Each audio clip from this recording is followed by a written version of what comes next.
네, 반갑습니다. 슈팅코인 방송입니다. 이번 시간에는 우리 코인들 그 상패 기준이 6월 중에 나온다고 했는데 이제 금융당국의 어떤 그 상패 기준이 나와가지고 그 뉴스 한번 공유하겠습니다.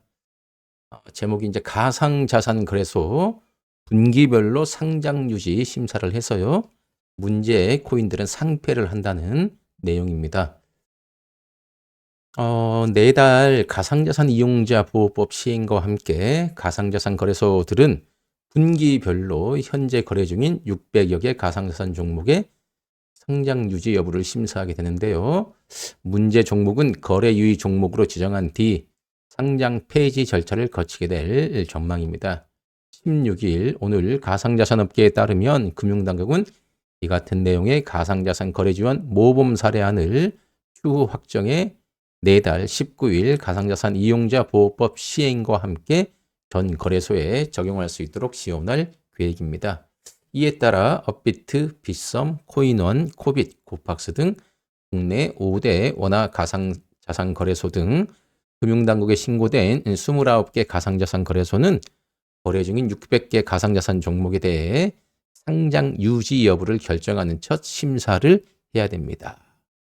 거래소별로 설치가 의무화되는 거래지원 심의 의결 기구에서 심사하는 항목은 발행 주체의 신뢰성, 그리고 이용자 보호 장치, 그리고 기술과 보안, 그리고 법규 준수 등입니다.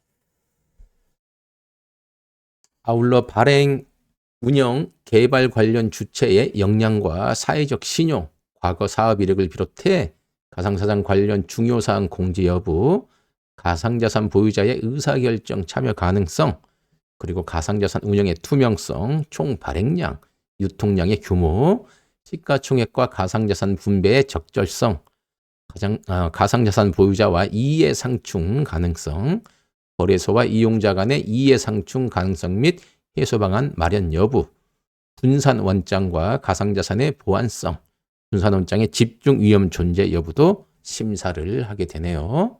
굉장히 까다롭네요. 자, 거래소들은 이후 분기별로 거래 지원 유지 여부를 심사하고요. 문제 종목이 발견되면 거래 유의 종목으로 지정한 뒤 거래 지원 종료 여부를 판단하게 됩니다. 다만 발행 주체가 특정되지 않은 비트코인이나 탈중앙화 자율조직 다오 발행 코인 등이 심사 요건을 충족하지 못해 국내 시장에서 거래되기 어려운지는 문제를 방지하기 위해 대체 심사 방안을 도입합니다.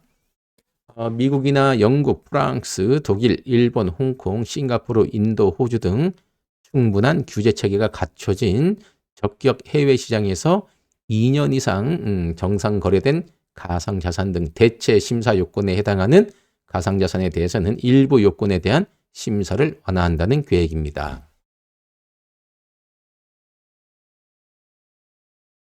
거래소들은 또 거래 지원의 대가로 모든 재산적 가치가 있는 금품 수수가 금지됩니다.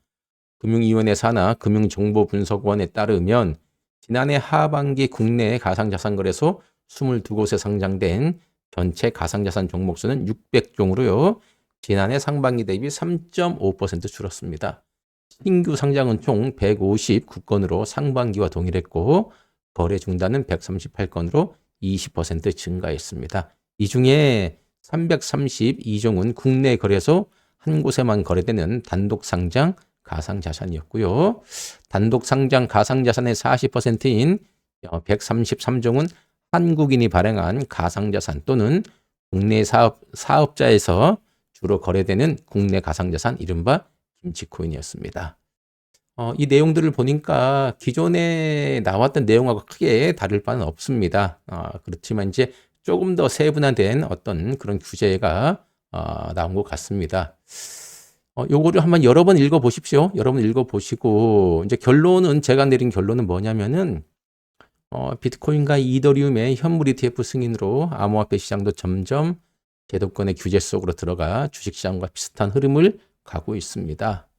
앞으로는 이런 규제도 주식에 맞게 될 가능성이 높겠죠. 금융당국의 코인 심사 기준 이 내용들을 제대로 숙지하셔가지고 내가 가지고 있는 불안한 코인들 알잖아요. 거리는 것들.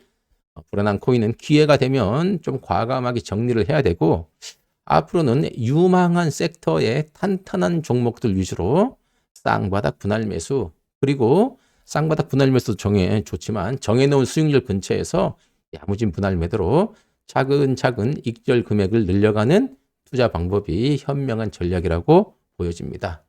자, 앞으로는 분기마다, 그러니까 3개월마다 그 코인들의 상장 유지 심사를 하니까 잘 나가다가도 어느 날 해킹이 된다든지, 그죠? 네, 잘 나가다가도 뭔가 유통량에 이게 이상이 생긴다든지 그러면은 아주 골치 아파지는 경우가 생깁니다. 어떤 코인이 될지는 누구도 알 수가 없겠습니다.